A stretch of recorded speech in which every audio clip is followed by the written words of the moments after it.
It's a lot of things. Yeah. Got So, it. sorry. Hello, everybody entering the recording now. Yay! Sorry, this is the first one I've done, and so many things to think about. I apologize. Okay, so what were the overall results of this paper? Most students had multiple profiles showing behaviors in multiple clusters. In other words, they weren't always in the same group. They didn't always do the same thing every time from lab period to lab period. In traditional labs, 87% of the students were in more than one cluster, and in the inquiry labs, 86% were in more than one cluster. So, in other words, most students were changing what they did from week to week. But when we looked at the video analysis, when they looked to see, well, what really is going on here, it was found that there were absolutely no instances of a student explicitly assigning a role to another student. They felt like this was important because they were looking to see, was this social pressure from their lab partners saying, okay, you need to go, collect the data and I'll just record this over here. There were no explicit instances in any of the recorded sessions that showed one student or two students directing another student to take on a certain role. So they felt that was important. All right.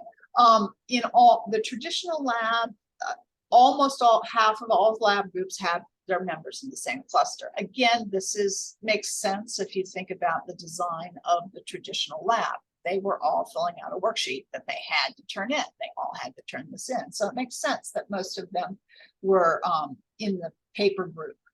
All right. But of course, somebody's got to do the lab. So it's not 100%. It's 50% of them didn't do anything other than be in the paper. Right. In the inquiry labs, the majority of the members were in multiple clusters.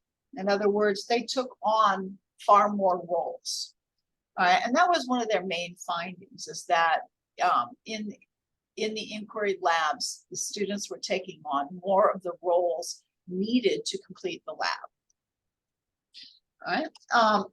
When they looked at specifically how each group distributed their roles, it was found that there were disproportionately more men than women in the laptop cluster. So this is going to be primarily in the inquiry-based labs, and more men than women in the equipment cluster. All right, and that was in both kinds of labs. Additionally, women are far less likely to engage in other activities such as discussion, whiteboard work, engaging with structure, etc. Okay, so that's what this shows. And there is a difference primarily between the traditional and the inquiry labs in those two categories of laptop and equipment. Right, and then intragroup analysis. All right, within their groups, there are significant differences between men and women in the laptop and other codes, and a borderline difference between men and women in the equipment codes. So this is just showing the histogram of the number of students doing each activity, showing that the desktop is pretty much the same. The paper they didn't even show because it's essentially the same. But there is definitely a difference between the laptop use between men and women. Men, their average is lower than the women, and also in the equipment and in the other. All right, so what were the conclusions? Overall, the structured labs resulted in almost no differences between the group members. And again, a lot of this has to do with the design of the lab. They had to fill out these worksheets. Men behaved differently when in groups with other men than when there was at least one woman present. All right, and again, there were a couple of comments related to that particular finding when we get to the questions and comments section. The freedom for students to fall into roles without guidance or pedagogical structure has the potential to introduce problematic inequities. In other words, their feeling was that inquiry labs tended to support inequity rather than to support equity. Observed differences were not a result of explicit allocation, but of subtle interactions at the individual level, whether that is self-assigned, falling into a role, or directed through positioning. In other words, subtle verbal and nonverbal cues. All right, so those were their overall conclusions. And one thing that I noticed, you know, when I was reading the paper one of the times, is that this paper, and it's important for us to recognize this paper did not look at their performance or their outcomes for the course. It looked only in how they behaved in lab. So it didn't look at what their achievement level was in those labs. Okay. So the possible reasons for these observed differences for research question number 1, pedagogical structure that facilitates group work, opens up new group roles, and helps communicate to students that there are multiple ways to contribute to science. That sounds to me like what we want is students to recognize there are multiple ways to contribute to science. But research question 2, in the absence of structure, students may inadvertently fall back to cultural norms and expectations and may really rely on implicit bias when making decisions about those group roles. So we've got 2 things to think about there. The limitations of the study was that the focus of the study was students intending to major in physics. They stated that a couple of times. So we have to recognize what our study group was. And the data do not speak to the efficacy of different approaches to mitigating the issues that they observed. That was not part of what they studied. And they did mention, however, for future study, let's explore the mechanisms for role allocations and see what might help with this problem that we see in these. All right. And so, having summarized the paper there a little bit, I thought I would do is I pulled up questions and comments from Perusall, the people who reviewed the paper ahead of time and read through it. And these will be our starting point for discussion. So at any point, if you would like to pop in and make comments, were there any comments? Kareem, you said you were observing. Was there anything that we need to address here in the chat? There were some general comments made about the content of what you were discussing, but no specific questions, though. Okay. Okay. Observations mostly. Yeah. Okay, so let's go ahead. What I've done for each comment is I've given some context for the comment, where in the paper the comment was made, and what they were referring to in their question or comment. So one person mentioned the study population and mentioned that it's a good population in terms of identifying and addressing disparities in physics, but does make me think how applicable this could be to, say, an algebra-based or conceptual physics class at a community college. How much of the behaviors that will be detailed in the paper are influenced by prior STEM courses? So, I mean, this, I think, really goes back to the paper we talked about, the first journal club, where we talked about the fact that almost all PER takes place in calculus-based classes at R1 universities. So I think this really goes back to that, and that's a good question. Any comments or about that? Yes, that's true. It's a class of mainly physics majors. They did mention that the course was open to other STEM majors, but it was designed for physics majors. And I wonder, in terms of roles inside a lab, how many students already had physics in high school, so they already had some sort of expectation of what a lab is? Or, I mean, even if they go into an unstructured lab, they will already, if they have already some sort of idea what a lab looks like, they may do something based on that previous experience. Many of my students have never stepped into a physics lab until they took my class, so it's all new to them. So, I don't know, there might be something there in terms of how the background influences what they're currently doing in those classes they observed. Yeah, Anthony. Yeah, I mean, just to kind of like, I think I left this comment, and I'm assuming this happened at Cornell, right? So yeah, I'm assuming these students like definitely had like physics in high school. So I mean, just kind of saying like, I feel like this is good to kind of in terms of like thinking about like what future physics majors and how to like kind of address that, those disparities in our field. But yeah, like if someone has never taken a science class, like how much of these behaviors are just like, just from their previous experience, like of taking similar classes, or are they going to come in with like a new set of behaviors that we kind of have to like, discover and I guess identify if you're coming from a different, different student population. Yeah, I'll play devil's advocate here. Let's suppose you have more typical community college students who none of them have had a physics class before, maybe have not done a lab before. And, how much of what they observed is due to those previous things? I mean, would there be differences in the roles students take if they've never had a lab? Would they still fall into these societal norms? Would they still, I mean, I don't know, Well, then the other thing that we have to, like in my general physics-based class, sometimes 90% of the class is women, which would be exactly flipped from what the population was in this particular class. So it's good questions. Well, I think in general, we cannot ignore the impact of culture. I mean, we tend to pretend it doesn't exist, but it always sneaks back into whatever you do, one way or the other. So it's very difficult to, and if it's biased in a certain direction, you're going to see that one way or the other. I'd like to go out on a limb here in two different ways.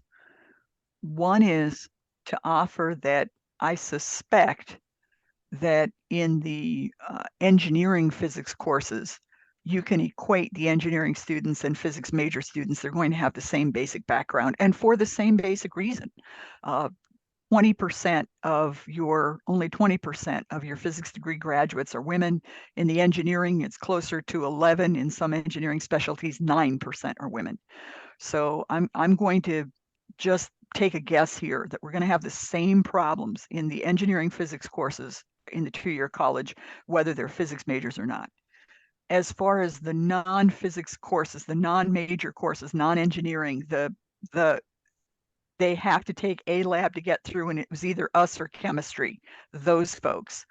Again, I'm going to go out on a limb here and say that forgive me for the very non-scientific gut feel, would be that whatever societal impacts would be even stronger there, because you've got people that don't have a laboratory experience where they've seen or had role models of people breaking the gender norms. And instead, you've got a joint class where the majority of people with mechanical experience or who have worked on cars or have had shop classes or anything else that would be hands-on are still overwhelmingly male. Over.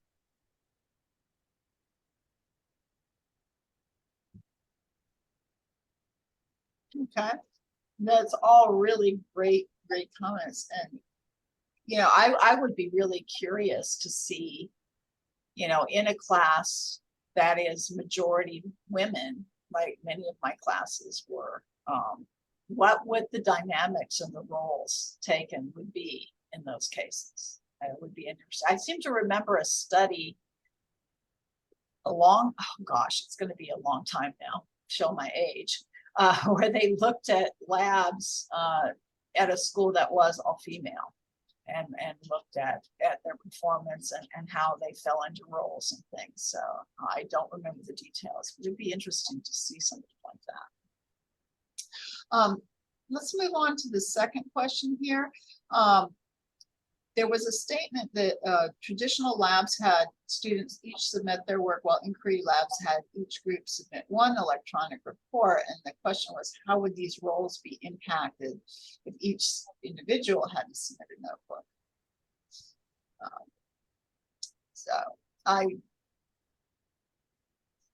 Any comments about that particular one, or?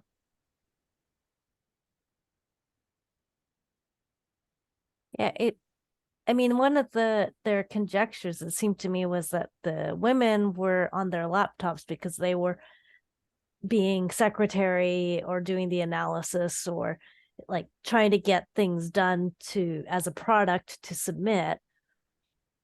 And it seemed kind of like not necessarily a fair comparison with the traditional labs, because everybody had to submit their own work.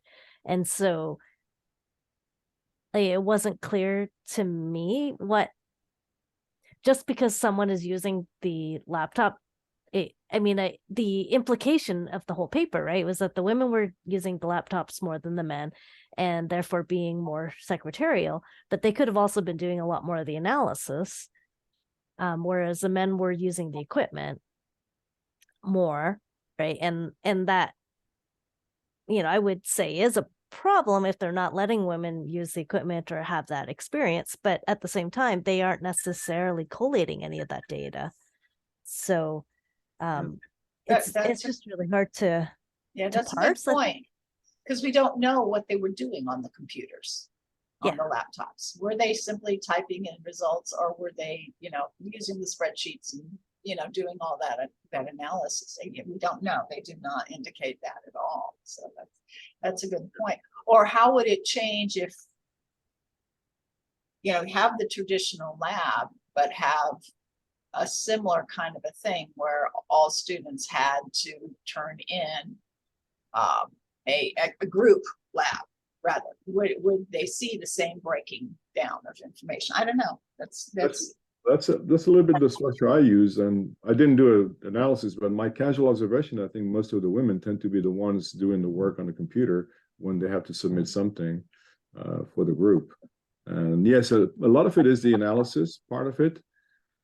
Something about, I don't know, I can't really guess exactly why, but my general observation in terms of paying attention to details of the labs, and especially the instructions, and following the guys will run over the lab and pay no attention to something, and then come back 5 minutes later, oh, we forgot to do this.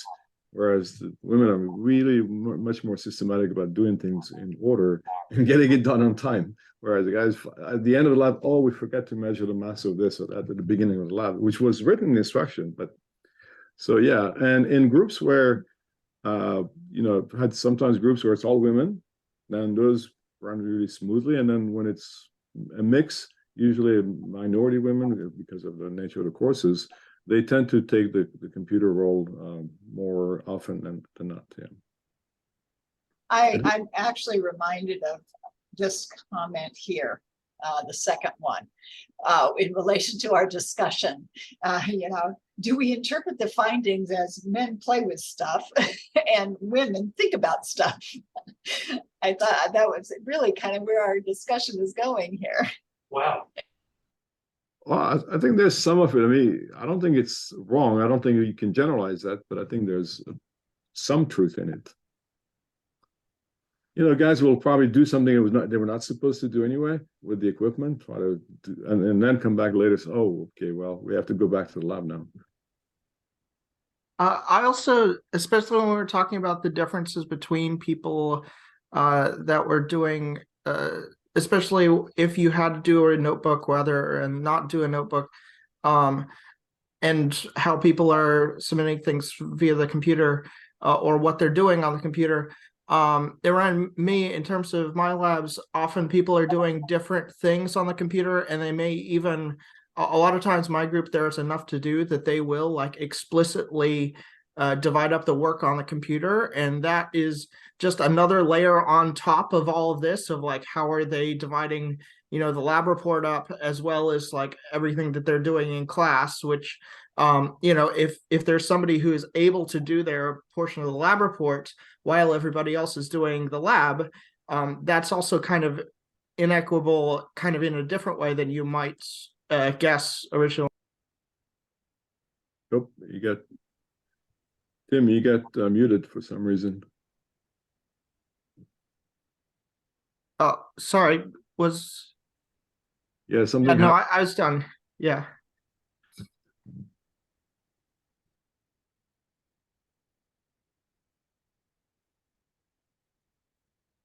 Sharon? Yeah, I got it. The next question has to do with the cluster analysis, and it really is a question. If anybody is familiar and has used cluster analysis, I know basically what it is and could talk about basically what it is, but you know, if there's somebody who has more expertise in this, I'd be love to hear from them. I don't remember who posted this question, but Yeah, that was me again. And you know, I've seen this type of analysis in like PER papers and the such.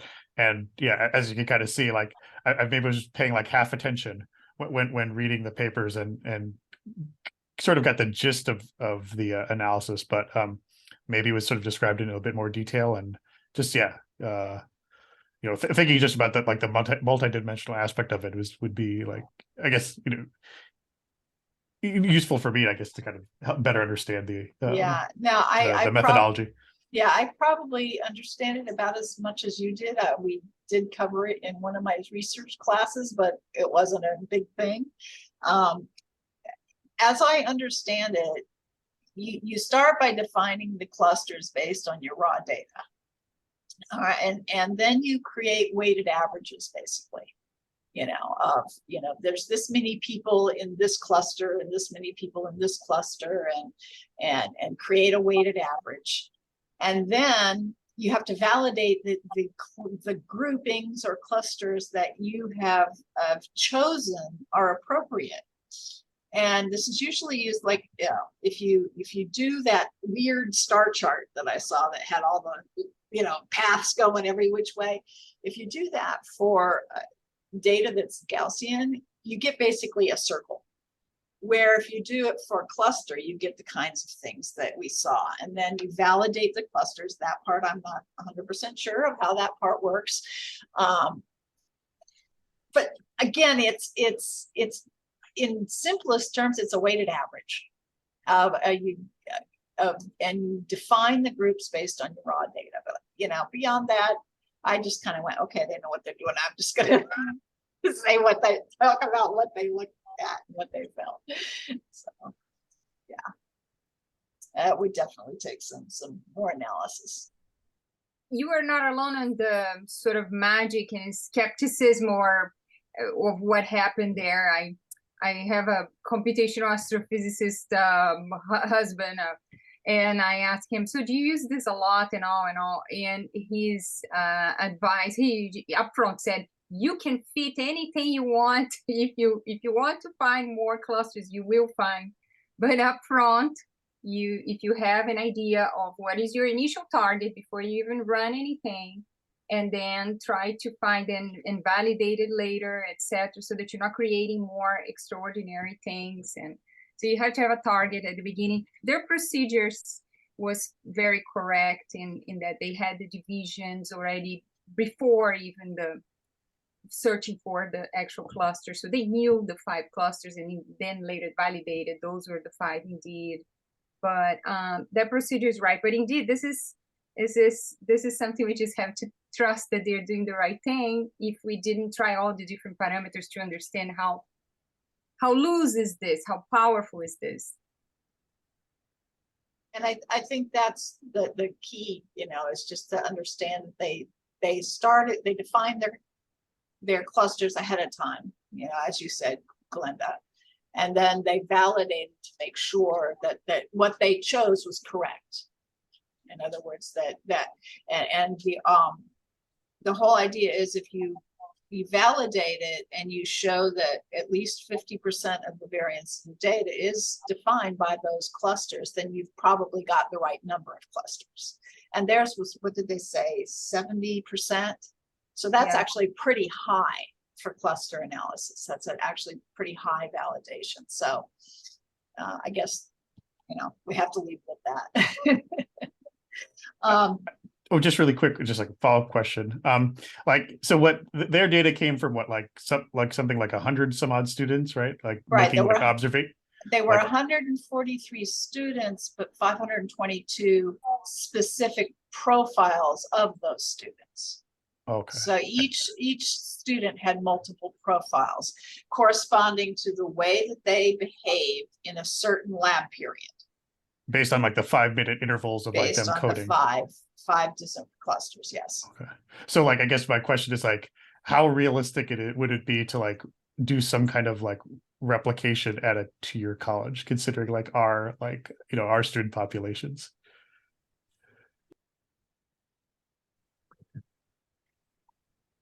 My thought is, I don't know why you couldn't.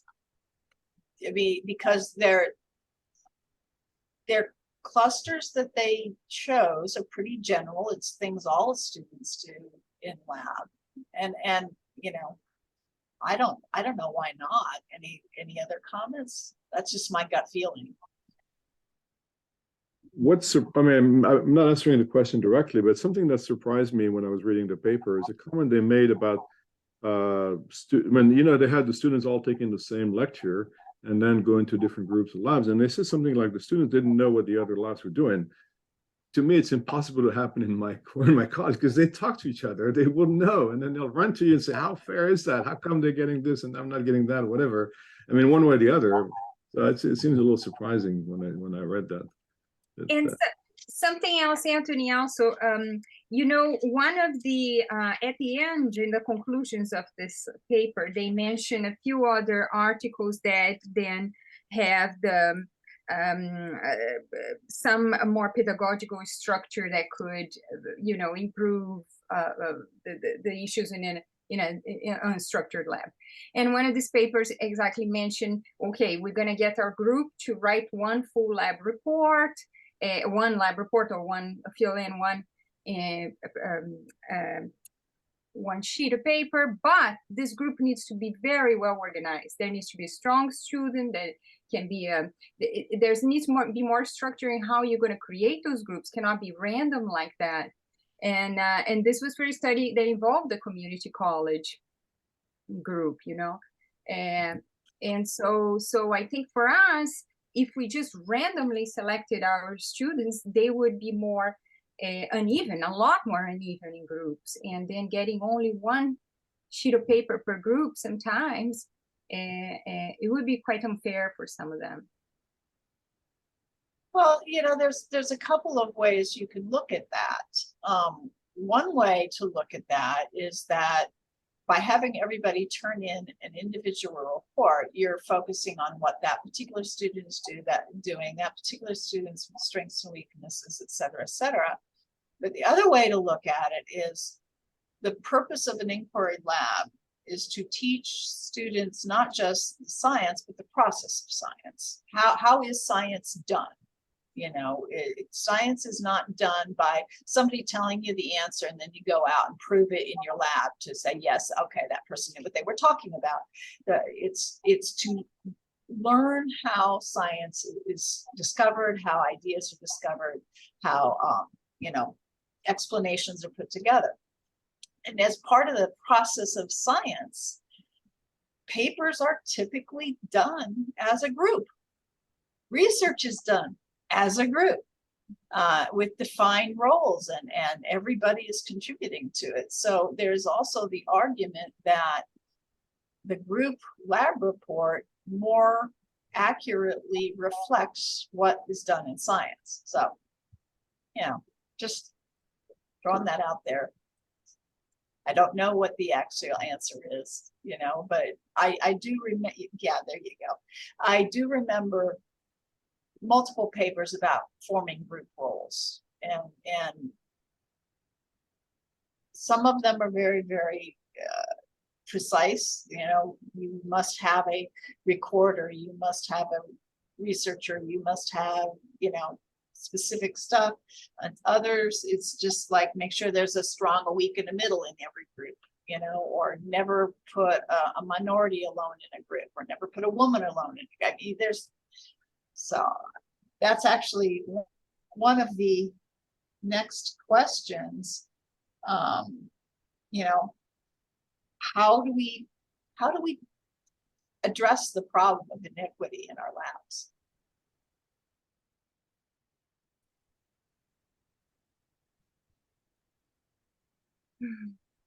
I think I have a suggestion for a very small partial solution from my very, very limited experience. In the first couple of lab iterations, everyone in the lab is still learning. But what I noticed in our local community college, we have for our engineering physics a 3-semester sequence. By the time the engineering students got to that 3rd semester, they were really pretty bored with the labs. They really were. And it was difficult finding things that were interesting. But because of our articulation agreements, we had to have 10 separate labs of a certain number of hours of lab experience, et cetera, et cetera. So one of the things that I looked at that had very good success in a very limited sample size of 1 was to take these advanced students and instead of having them do 10 separate labs, had 5 longer session labs that were spread over and much more involved over 2 lab sessions, where each one had a different person in each major role.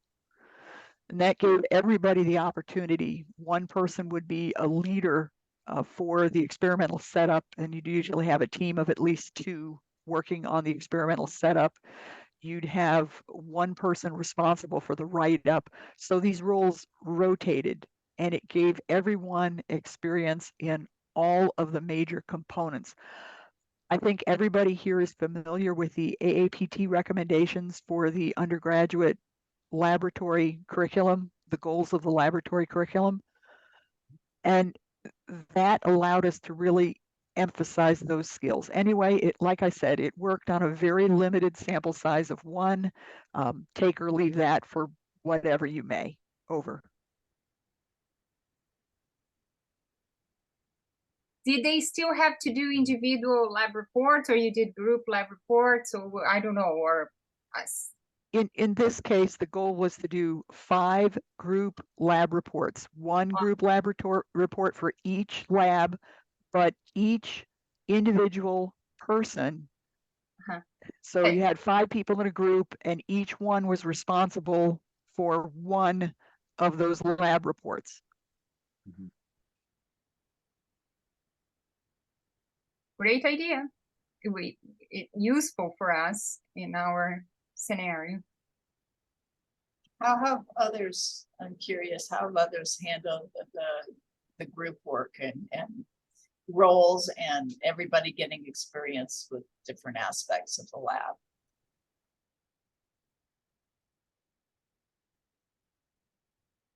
I can't remember. Have we talked in this group, or I guess like in other contexts,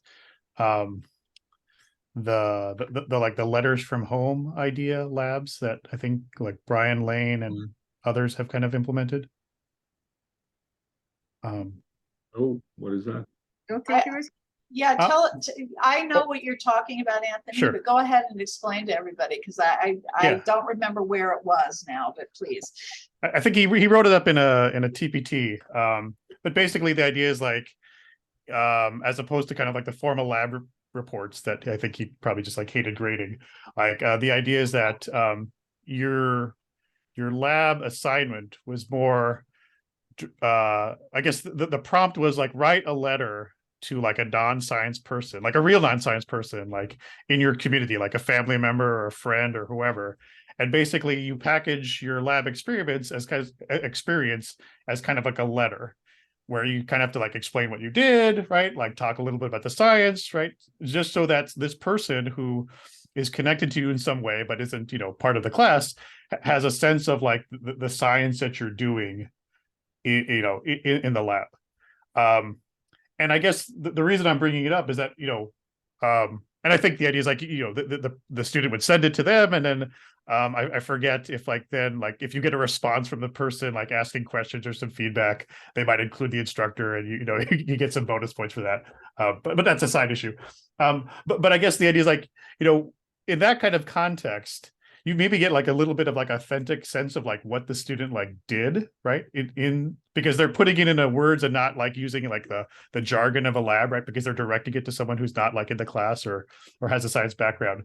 So I wonder if like you could kind of respond to the students' like impressions of what they did in the lab and get a sense of like what, you know, where their lab experience is maybe like lacking or missing. Like, let's say like their letter basically just talks about how they did all the data analysis, but someone else like did all the equipment, right? Like set up everything up.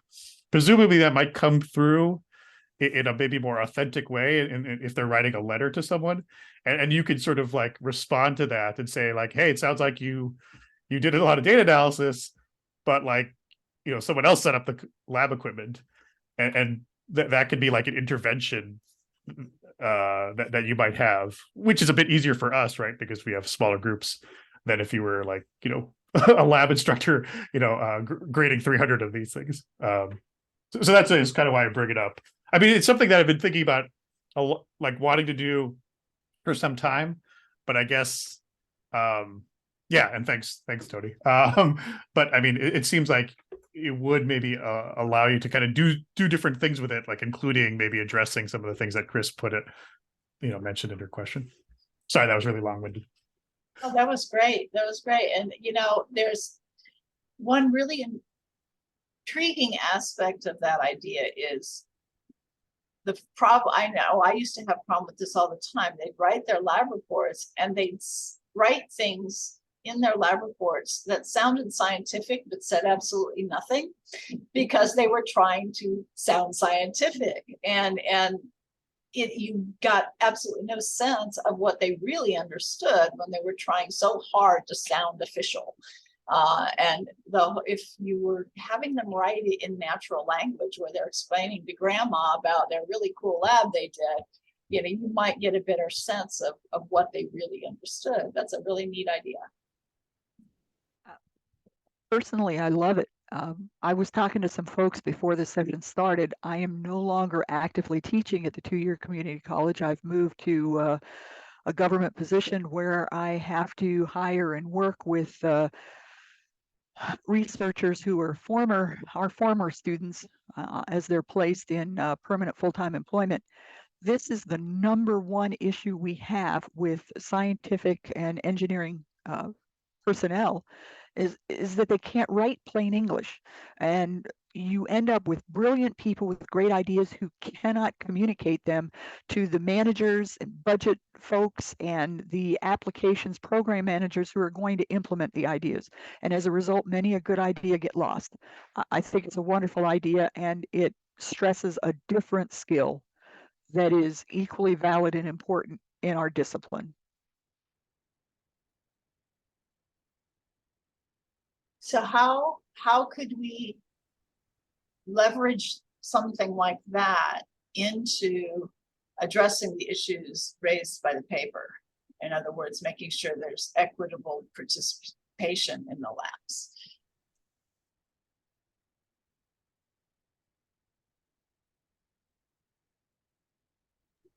I mean, I guess like when I originally was thinking about this idea, it would just be like, okay, this is a good way to kind of get some like authenticity in the lab and not read the same thing over and over again.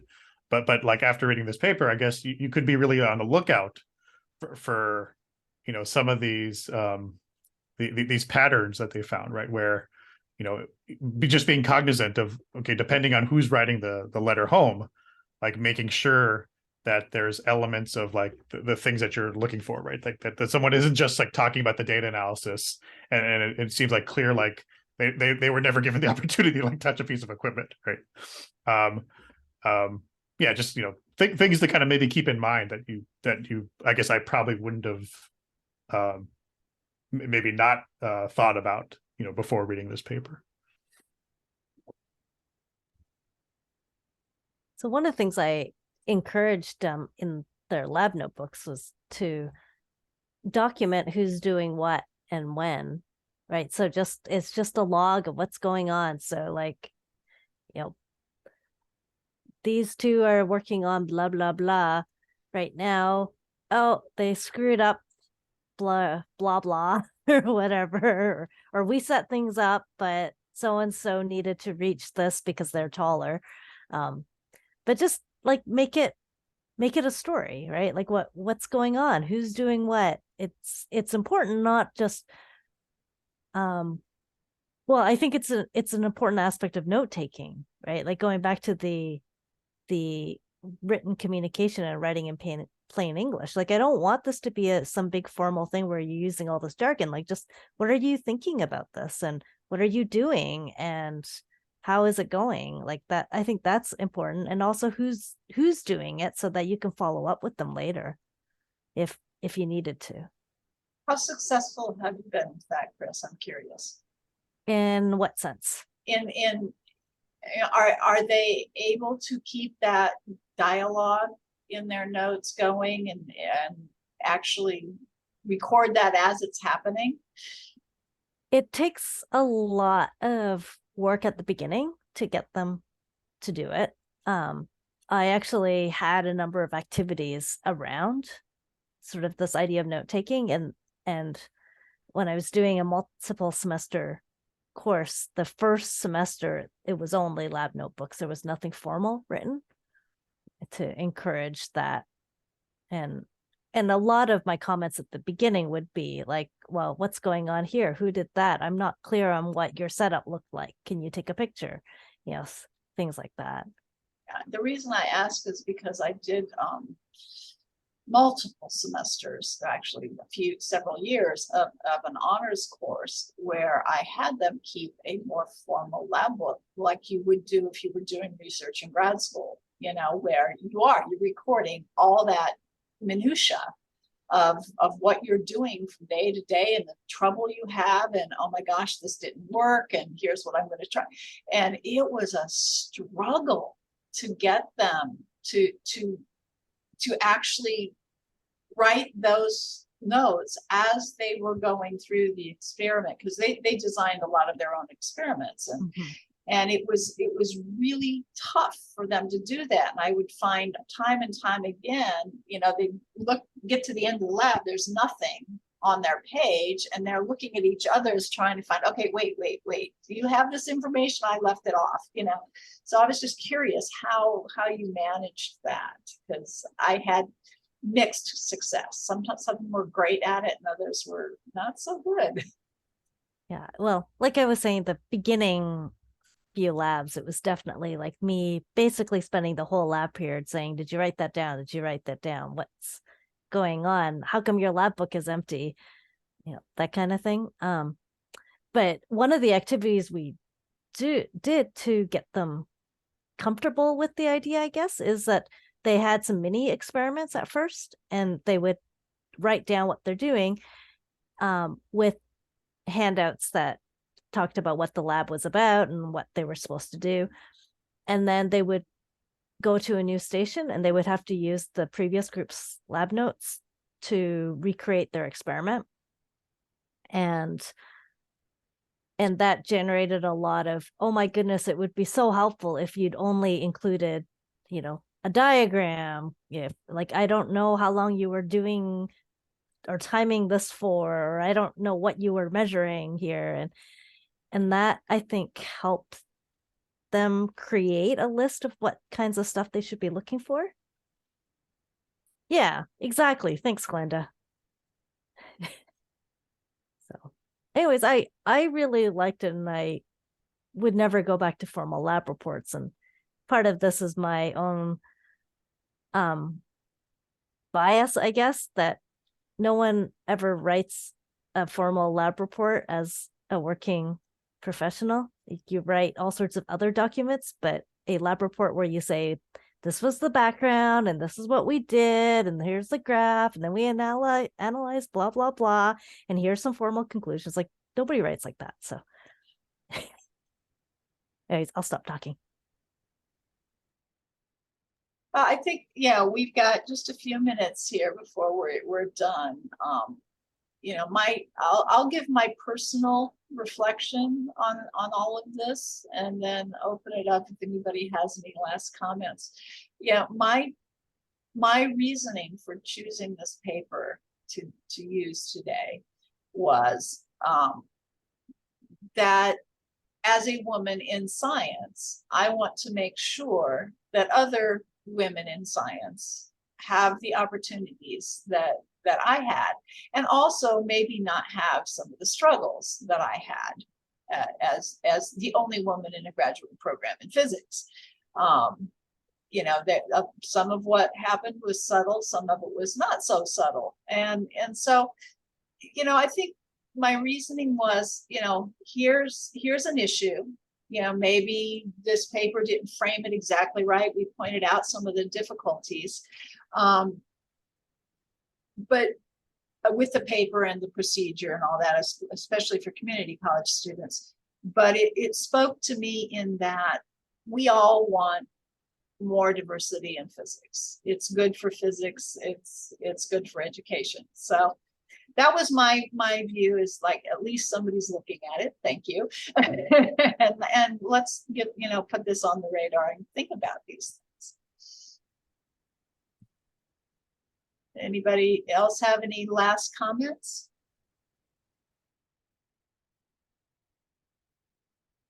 You're welcome, Glenda. I only read it like 6 times. I want to just echo what Glenda said, that Sherry, your explanation of some of the analysis, I'm not really up on cluster analysis and some of the things they used. So listening to you was really helpful. Even though I read the article, I scanned through parts that I didn't really have experience with. So that was really helpful. You're very welcome. My pleasure. There was a call from the PER editor for more papers, like, I think for like this, where there's a lot of results of interviews, of behaviors and things like that, right? That these papers are not the most common papers we find published, right? And they're really hard to analyze and do the statistics. My goodness, this one is an example. Yeah, I can say that I've been reading a lot of papers in gender and psychology and sociology studies, and they tend to be really dense, and the analysis with a lot of very sophisticated statistical techniques that I have no idea about. So I just have to hope that they're doing it right. But I think a lot of PER work falls into that, right? It's a lot of sociology, a lot of psychology, really. Anthony, thank you for your suggestion. We're always looking for new things for our future sessions. So we do look and we do listen. So thank you. I appreciate that. All right. Well, any other last comments? Something. Yes, of course, Tony. Go for it. Yeah. So unfortunately, I didn't read this paper. I was too busy doing stuff I shouldn't do. Anyway. But I was thinking this kind of papers that talk about interactions with students in the lab. There's a guy actually who wrote a letter, who wrote a paper, Dimitri Dunas Fraser, and he was looking at an electronics, so 3rd year level interactions with fewer students and multiple institutional kind of a thing. And it's a well-written paper. It doesn't have cluster analysis as such, but he was using social metacognition.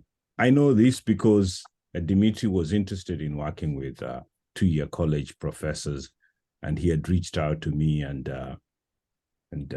I think Chicago State, some faculty from Chicago State. And so we were talking about that paper that he wrote.